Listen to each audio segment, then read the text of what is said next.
Today I just want to talk about how positivity isn't cheesy, isn't American, it isn't cliche, but it is something that can help you mentally. This is the Lifecraft Coach channel.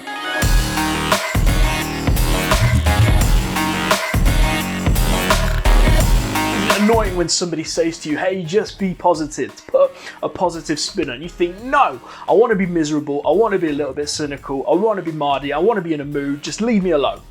And you know what, sometimes you need to do that. You need to explore the range of your emotions, but actually positivity isn't just this cliche thing. It's a choice. Actually, it's a choice to be optimistic. It's a choice to be joyful.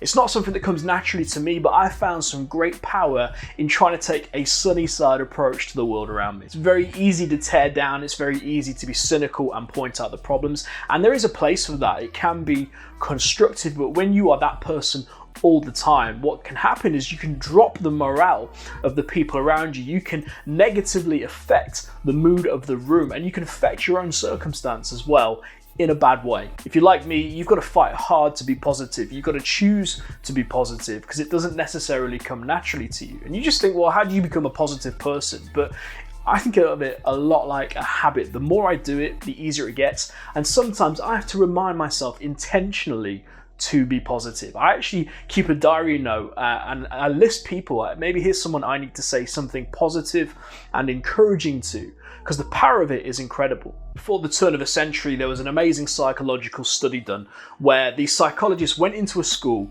and they told the teachers that they were going to be doing an experiment on the students. The only catch is they were actually doing the experiment on the teachers, they just didn't tell them.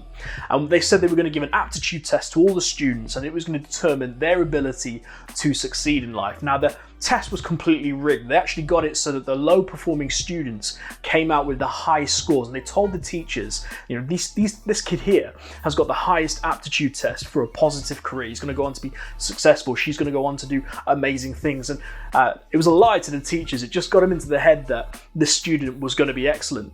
And what they did over the year was they watched the teacher and how the teacher affected the student, knowing that piece of information. What they discovered was that the teacher began to encourage the student with the high aptitude test more than any other student. They started to say good things about him. They started to expect more from them. They spoke positively about their future. Every time the student failed, they would make an extra effort to pick them up, because what the teacher had in mind was that this student was going to go on to be successful. And the results of the experiment are exactly as you'd expect. All the students who actually weren't of the highest aptitude, the ones that the teachers thought were a high aptitude, got more encouragement, and as a result they did better over the year overall. And it highlights the power of positive words. It highlights the power of constructive thinking, that when we expect good things, when we expect more of ourselves and more of the people around us, and we expect better language and a better culture, everybody rises and everybody benefits. You and I can affect the world around us by the way we think about ourselves and the way we think about other people. Speak hope, speak life, speak faith, speak positively, speak constructively over the people around you. I once heard someone say that you can be a thermostat or a thermometer. A thermometer tells the temperature. Oh, it's sunny today. Oh, it's raining today. It states the obvious. Everybody knows around it, and you just comment on what's going on around you. Oh, that's bad. Oh, that's good. But we all know it because we can all see it. That's a thermometer.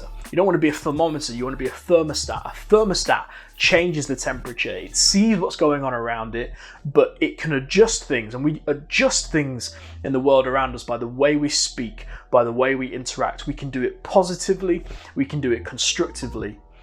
There is a place for criticism, there is a place for cynical thinking, but it probably shouldn't be the dominant driving factor in your life.